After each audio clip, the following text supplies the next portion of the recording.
so much for that introduction, Belinda and Alex, and thank you so much for Connected Sociologies for inviting me today, and of course the Sociological Review Foundation for funding today. I'm so excited and happy to be here, particularly because it's really rare to be in a space with sociologists in this way. And me and Alan were talking at the beginning when we first arrived about how I think broadly speaking a lot of us agree on most things here, or maybe not, but I think that kind of space can be really generative, especially when we're trying to find different ways of understanding how we communicate sociology and the really important interventions that I feel lots of us in this room believe that sociology can participate in such urgent political times. So I'm going to do my kind of usual when I contribute to panels like this and read off a script, primarily because I have dyslexia and dyspraxia, which sometimes means, well, it doesn't sometimes mean, it means my brain moves a bit quicker than my mouth, so it's important for me to sort of script what I'm going to say. So yeah, I'll get started now. So my very small introductory contribution to this incredible lineup of scholarly interventions today is informed by my work on Surviving Society as a host and producer. So for those who haven't heard of Surviving Society, it's a weekly podcast which engages in political dialogues in an accessible way. It is a contribution to a form of public sociology which endeavours to make theory and practice applicable to daily life. Our work is informed, facilitated and inspired by a breadth of historical and contemporary scholarship and activism that has sought to challenge the status quo, many of which are produced by people in the room today. So I say this to frame my very small intervention today as one that broadly sits outside of an engagement with critical scholarship, and more framed wearing my hat as a creative practitioner who has spent the last 6 years observing the extent to which public sociologists have been able to meaningfully respond to the topics covered today in today's conference. So I was really inspired when Gaminda sent me through the details about the conference today and the topics that were going to be covered. And I was particularly inspired because of the language that was being used, that was really taking seriously how those who discuss society are commentating on some of the most urgent social justice issues, and the emphasis here on how they're discussing it. And I'm primarily referring to the journalists and politicians that are given the most space within primetime media outlets to discuss some of these issues that we're going to be talking about today. So whether it be the increased use of immigration detainment centres, the plans to expand the prison industrial complex, the incessant attacks on trans lives, or the continued demonisation of the multi-ethnic working class here in Britain, language continues to be one of the mechanisms used to devise and legitimise dehumanisation as a normative part of social life and our political culture. But the primary reason why I was impressed by the framing of this panel and the conference today is because for me personally, and as someone who makes it their business to produce content that positions sociological thought as a way of intervening in current affairs, I do think it's important that we address their language. And in this instance, their language is referring to an appropriation of language, such as the culture wars. So when I say there, here I mean the people who see the harms and violences as merely, that I've just spoken about, as merely talking points, rather than matters of life and death. We have to name their language in order to unravel what it is they are trying to say, or who it is they are trying to assert has questionable claim to humanity. I think I'm mostly speaking to the choir now, but the language of the culture war is in line with how woke culture is framed and positioned. And let's be really clear, this was a term initiated amongst Black diasporans as a way to engage in political dialogue through digital culture. It was appropriated. So this language is now used as a dog whistle, and rather than engage with what they are labelling as woke or a culture war, public scholars are calling out the function of this discourse and language to meaningfully challenge it, like today. So here I'm inspired by scholars such as Alana Lenton, who wisely attest that just because language becomes co-opted, it doesn't make it meaningless. Again, it's the function of the co-option, which for me as a scholar interested in dialogue and language is a means of producing reparative cultures which centre reparative histories. Now I just want to do a little pop cultural interlude. We do this quite a lot in Surviving Society, but I think it can demonstrate important examples of where sociologists can intervene. So earlier this week, it was announced that TV personality and all-round entertainer Paul O'Grady had passed away. On the Heart Breakfast Show on Tuesday morning, Jamie Theakston and Amanda Holden were discussing Paul O'Grady's impact on popular culture. Jamie called O'Grady a trailblazer. As Amanda Holden then stated, "You know what I loved about him? You know what I loved? He was not woke in any way. He didn't have a woke bone in his body." So before we get into it, and maybe we can talk about this in the discussion, writing about the impact of the visibility of Paul O'Grady's drag alter ego, Lily Savage, in a Guardian piece, the former editor of Attitude magazine, Matt Cain, wrote, "Lily Savage could be abrasive and her form of drag was anchoric and disruptive. As the punk rock of its day, it was the perfect fit for O'Grady's rebellious political views. These weren't just limited to queer culture. In 2010, he delivered a famous rant against Tory austerity. He had a passion for social justice, and from an early age was fired up by ignorance and prejudice. First and foremost, though, he was a gay activist, and his work on this front began when increasing visibility was key." And when Paul O'Grady was asked whether he liked Margaret Thatcher in an interview on Loose Women, he stated, "Not really, because I was in the tops of riots. I've always found myself in the middle of riots. I mean, don't ask me how. I mean, the poll tax riots. It was a peaceful demo, and it was the police that started. Well, I'm sorry to say, I saw it firsthand. The violence they inflicted on all of us. They wanted to disseminate Liverpool. If you were black in Liverpool, you would be stopped walking down the street. You would be stopped and searched. If you had a decent car and you were black, you would be stopped. They did club raids and everything. I think in this instance, it's important for us as sociologists, particularly public sociologists, to explore what it is Amanda Holden's language was functioning to uphold. It's like she was saying that Paul O'Grady was able to produce a version of respectability that didn't disrupt the status quo, which perhaps also didn't disrupt her position within it.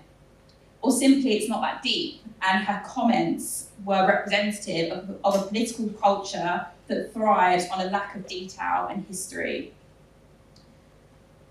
I think it's both, but I think perhaps the latter part is what these various actors, and not to individualise Amanda Holden too much, play on. So one of the aspects that I think is crucial about sociological resources, like connected sociologies or surviving society, is that we are interested in communicating the detail beyond our academic audiences. The people who use language of culture war as mere talking points are relying on the detail concerning our political culture being brushed over, avoided, or simply staying within the ivory tower. We have a rich history of anti-racist and anti-imperialist political education that we must continue to draw on, that we're doing today. This includes the use of our mechanisms and tools beyond the written word to talk about the detail. So although I've used this introduction to Plenary to talk about discourse and language, I want to finish on a great quote that I read from an article this week written by Aaron Winter in the Identities journal in their blog on the Gary Lineker affair. And Aaron said, "To tackle racism and fascism and other processes of dehumanisation that we see, we must centre the most vulnerable people at risk. We must centre them. It's not those offended by comparison or criticism or suspension for making these statements. It's those who are on the sharper end in the current context that should have our complete focus." So to conclude, through finding alternative ways to communicate the detail concerning history and our political culture, is how we will continue to orient conversations through the more productive lens of reparative histories.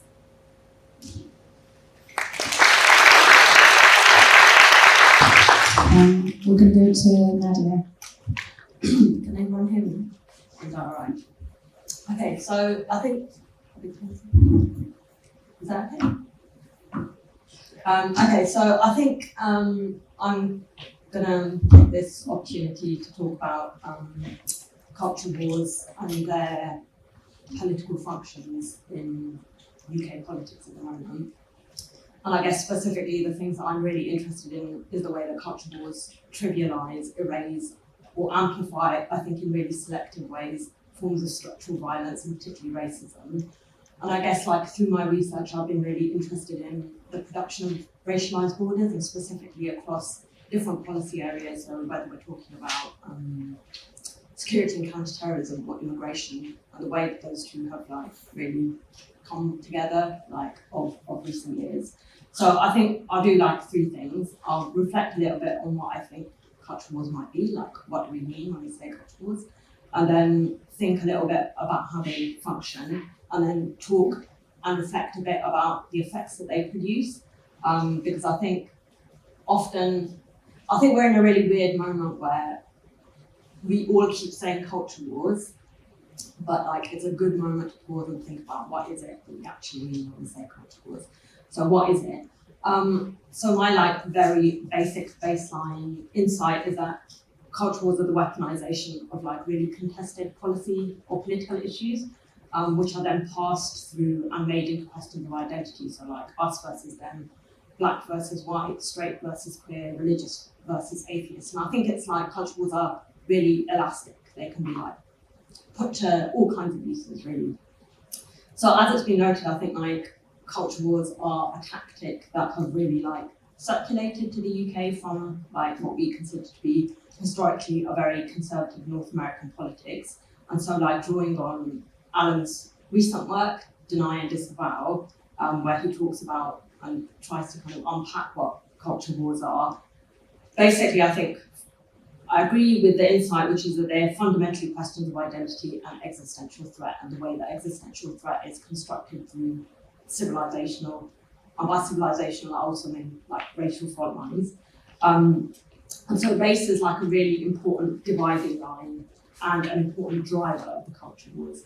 And I think here, again, like engaging with Alan's work, that it's a lot to do with like upholding whiteness and white supremacy. So I think it's not really like a coincidence that we've seen this politics or these tactics traveling from the United States to the UK, or a coincidence that we see a lot of our framing of immigration and immigration policy traveling from Australia, because I think both of those are important white settler contexts, and they have their own kind of attendant white anxieties, which I think are like a little bit different to the white anxieties that we see in a declining metropole that is Britain, but they like really shape our racial politics, I think, in very interesting ways. And I think that's historically always been the case, but now I think we're through the culture war, we see a slightly different version of that. So, and I think that that's something that really needs to be unpacked, which I haven't done, but yeah, somebody else might want to do that. So how do culture wars function? So I think from the right, they have like a very clear strategy. It's not like rocket science. So they weaponize, a particular topic. It's really unabashed vulgarity. So if we're thinking like what the culture wars look like and what they feel like, they're really gross and they're really icky. And they produce those effects because you have people like Suella Braverman or Priti Patel or Robert Jenrick going on television and saying like really gross things about migrants. That kind of dehumanizing language that Chantelle was referring to in her talk. And that's the point. The point is the reveling in that discourse. Like they like it and they want people who vote for them or whose votes they are courting to know that like this enjoyment is good. It's good. And I think so a really good example of like a pertinent culture war right now is like all this stuff around small boats. So basically it's literally a problem they've created by closing safe routes. And then a problem which is really profitable for the companies that manage like hotels and that are like, get these contracts to manage flows of migrants basically and refugees. but that effectively sets our management of immigration up in a way where they can say, look, we're losing, we need to do more, we can do this other, even worse thing. So like obviously this week, the last couple of weeks, it's been like moving people to cruise liners and defunct military bases, which they were actually like touting during COVID, and I think they did that obviously a little bit, but this would be like an expanded version of that. So it's like, it's not embarrassed about what it is, it announces itself, it's like meant to instill these feelings. So I think it's not really, so when we think about the political effects that culture wars produce, I think it's not really surprising that liberals or progressives dismiss culture wars. And so often what we've seen in the last few years as well is that we've seen this like vulgar, unabashed reveling in like dehumanization and treatment of like racialized others. But what we've seen, I think, often from the sensible centre, if I can call it that, is like a dismissal of culture wars. So, and specifically like that they're a distraction or that they are not the actual big problem. Like the thing that's being amplified here is not the main issue facing the UK. And I think a really good example of this for me is the journalist Marina Hyde, and there's like lots of them, but I think she's a really good visible example because she often puts herself in these positions where she says these things and people get cross with her. And basically last year when the European Court of Human Rights, the year before, grounded the first flight that was meant to go to Rwanda, she wrote an op-ed in The Guardian where she basically said, this, the flight was never meant to take off, that this was just meant to like annoy all the white people, and basically that's all that's going on here, and nothing to see. And I think maybe in some ways, like if you're feeling really generous, you might think, okay, fine, liberals or progressives don't want to get sucked into something. But I think that that is a real mistake. It's a political mistake and it's a tactical mistake. So while culture wars are clearly a tactic to kind of weaponize contentious issues, there is so much more at stake here than I think Marina Hyde and a lot of her class, and I think it is really like a big class issue, kind of thing. So you can't like just refuse or ignore culture wars, because what does that mean if you actually like take that off? What does that look like? Well, ignoring culture wars means ignoring the violence that culture wars produce, and specifically the racial violence that's targeted at the moment that we're seeing, particularly against migrants and refugees. So like, if progressives are not going to stand up for the rights and dignities of migrants and refugees, who is meant to do that work?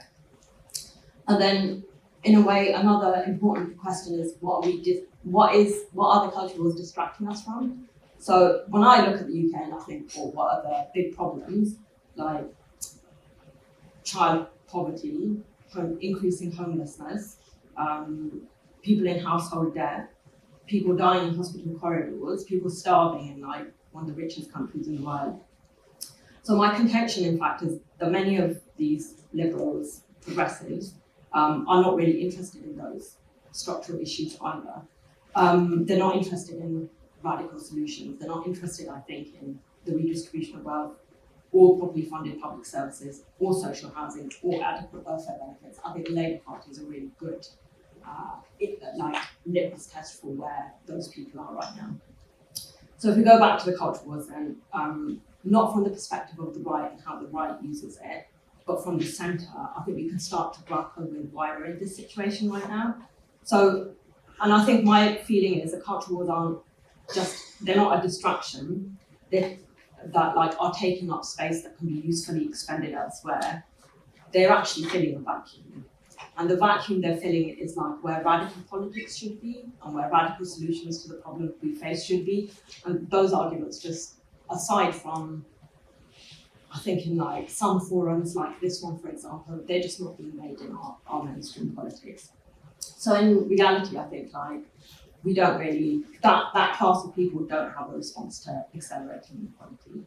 And in fact, the best they can come up with is, oh, we wish we could go back to a time before the global financial crisis when everything, the shit hit the fan, basically. And we can't, obviously we can't do that. So, and I think for me, and what I've tried to do, like in my book, is think about the way that the liberal centre has been really complicit historically in racial violence, and specifically thinking about this through PREVENT, which is a counterterrorism strategy that's like aimed at Muslim populations to govern and reform them and to kind of coerce them in various ways.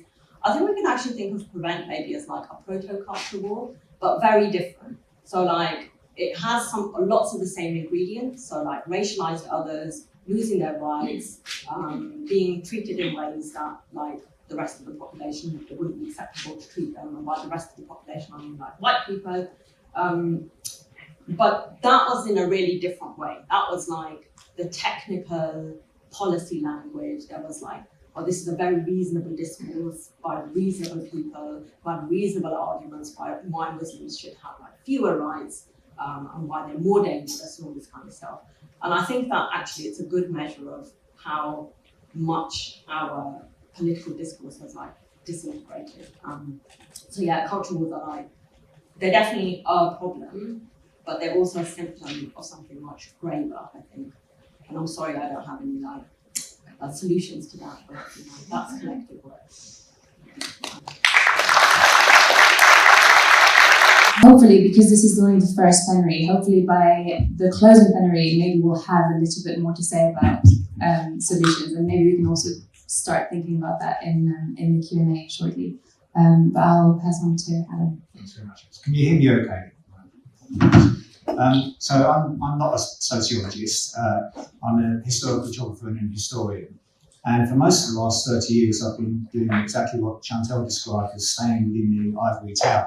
I'm going to talk a little bit about why I ventured beyond the confines of the ivory tower over the last couple of years, I've tried to at least, and how we might use academic expertise in this cultural, hopefully to strategic effect. So for about 30 years, I've been sort of working away within that ivory tower, initially on South Africa. My PhD and my first book were about the British colonial origins of apartheid. So it's not all Afrikaners' fault, foundations were laid by British colonialism. And then I moved on from that to look at British settler colonies elsewhere in the 19th century empire and the ways in which settler discourse from the peripheries shaped Britishness at home, and ideas of what Britishness was, its inclusions and its exclusions. Now I remember in the, it would have been late 1990s, early 2000s, maybe talking to Catherine Hall, who many of you may know most prominently as the person who founded the Legacies of British Slavery project at UCL and the database that's been of such utility recently in tracking the role of slavery in constituting British society. And we were talking to her at that stage about how to counter some of the imperial nostalgia and imperial amnesia that was fueling Niall Ferguson's book, Empire, a neoliberal defence of the imperial record and an agitation for the invasions of Iraq and Afghanistan after 9/11. And we were both concluding that, sort of shrugging our shoulders really, saying, well, nobody's really interested in the empire, in what happened in the late 18th and 19th century. It's very difficult to kind of get a foot in the door and to try to combat some of this stuff. And then things changed in a number of ways. And I suppose for me, it was a convergence of two forces just a few years ago. One was things in my personal life. I became very ill, had a very poor prognosis, and started to think, well, I've got nothing to lose. I've accumulated 30 years of evidence and experience on the empire, so I'll come out of the ivory tower and risk being abused or whatever, or critiqued. Or I think my main view actually was critique from fellow academics of oversimplifying. And of not doing the kind of nuanced, qualified academic thing. I think that's something that we can come back to a bit later about the barriers to academics engaging in what seems to be an increasingly urgent need for public discourse.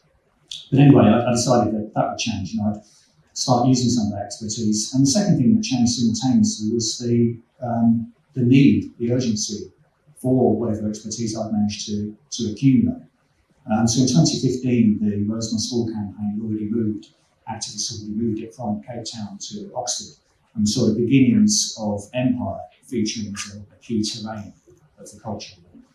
And of course that received massive added momentum and intensity in June 2020 with the Black Lives Matter protests, and particularly the very kind of explicit invitation to Britons to consider the imperial colonial past as part of our constitutional society today, when activists in Bristol pulled down Edward Colston, slave traders' statue, and dumped it in the harbour. So these marked milestones on the way towards the imperial past and our memories, our views of the imperial past becoming a key cultural battlefield. In a way, empire was added to the menu of targets that right-wing culture warriors periodically draw on and shift between as they move across the repertoire of black people, transgender people, migrants, woke, all classed together. Empire became one of these domains in which targets could be identified as part of that conservative reaction and that backlash against progressive social change since the 60s, really. So if the dumping of Colston in the harbour was an invitation to the public to reflect on the structural racism that we inherited from empire, and the backlash that ensued was my field. So all of a sudden what I sort of knew about, I had something that I could say, and I felt that I should say, and as I say, it came to a time when I thought I had nothing to lose anyway. And it soon became evident that this culture war was being fought for multiple reasons. It's obviously a complex phenomenon, but two in particular really stood out. One was the short-term electoral politics of post-Brexit Tory party and the need to try and retain the red wall seats once the kind of get Brexit done 2019 election was out of the way, and to try and permanently hive off those imaginary, gritty, white working class northern voters from Labour. And culture war, quite explicitly, the Common Sense group of Tory MPs made it quite explicit in their manifesto that culture war was their way of doing it, continuing to appeal to those voters once this illusion of levelling up finally dissipated.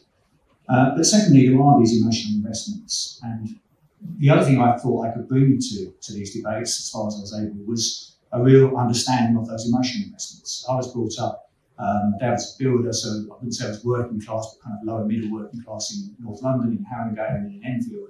And I was very much part of those discourses of what it is to be white, British, relatively kind of working lower middle class. The comics I read were all about Britain standing alone in the Second World War and redcoats fighting off savage Africans in imperial campaigns and Afghans and so on around the world. So I felt that I knew this stuff. I knew where these people were coming from. Their investments in Britishness was something that I'd been socialised into as well. So I thought that it's time for me to sort of try and do what I can, whatever limited way that I can. The latest sort of stage in this right-wing culture war, where I think I can play a role, is the publication of Nigel Biggar's book, Feminism: A Moral Reckoning, which shot straight to the bestseller lists on Amazon. It was top 10 Sunday Times non-fiction books recently. And I think as Nadya put it very nicely, it's filling a vacuum.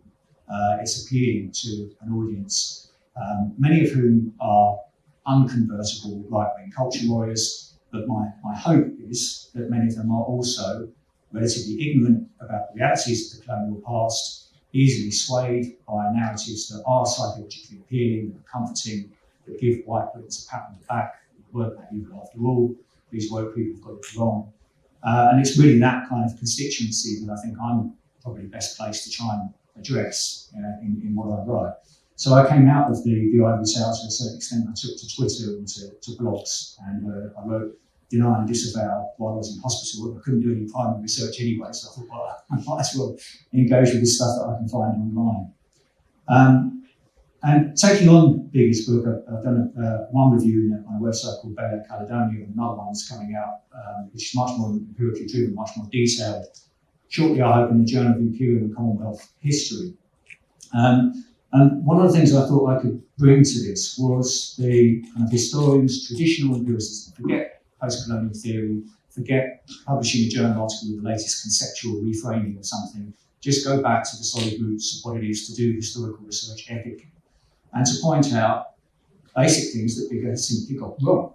And it appeared to me that to that kind of middle-of-the-road, centre-right constituency, that might be the most effective tactic that I could deploy.